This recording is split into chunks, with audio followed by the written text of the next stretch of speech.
Factory के अंदर लेकर चलेंगे जहां साधारण से दिखने वाले सूरजमुखी के बीज से निकलता है शुद्ध और हेल्दी तेल। सबसे पहले बात करते हैं शुरुआत की।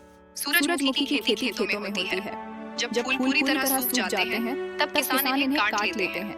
हर एक फूल के अंदर सैकड़ों छोटे-छोटे बीज होते हैं। इन बीजों को निकालकर फैक्ट्री तक भेजा जाता है। अब फैक्ट्री में शुरू होता है असली काम।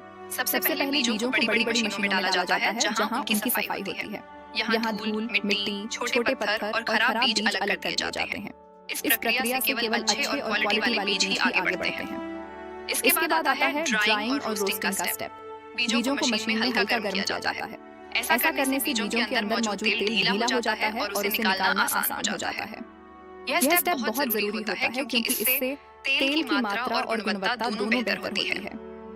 अब आता है सबसे महत्वपूर्ण स्टेप, तेल निकालना। इसके लिए ऑयल एक्सपेलर मशीन का इस्तेमाल किया जाता है। इसमें बीजों को बहुत ज्यादा दबाव में दबाया जाता है। जैसे ही बीज दबते हैं उनमें से तेल निकलना शुरू हो जाता है। यह तेल शुरुआत में कच्चा होता है जिसे क्रूड ऑयल कहते हैं। तेल निकलने के बाद जो बचा हुआ ठोस हिस्सा होता है उसे खली कहते हैं। इसका उपयोग पशुओं के चारे के रूप में किया जाता है। अब कच्चे तेल को साफ करने की प्रक्रिया शुरू होती है जिसे रिफाइनिंग कहते हैं। इसमें तेल को कई स्टेप्स से गुजारा जाता है जैसे कि फिल्ट्रेशन, ब्लीचिंग और डिओडोराइजेशन।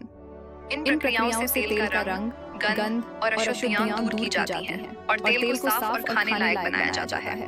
अंत में आता है पैकेजिंग का स्टेप। तैयार तेल को ऑटोमेटिक मशीनों के जरिए बोतलों या पाउच में भरा जाता है। फिर इन्हें सील करके मार्केट में भेज दिया जाता है जहां हम और आप इसे खरीदते हैं। तो दोस्तों, अगली बार जब आप सूरजमुखी का तेल इस्तेमाल करें तो याद रखें कि इसके पीछे कितनी बड़ी और दिलचस्प प्रक्रिया छुपी हुई है। अगर आपको यह वीडियो पसंद आया हो तो लाइक करें, शेयर करें और चैनल को सब्सक्राइब करना ना भूलें। धन्यवाद।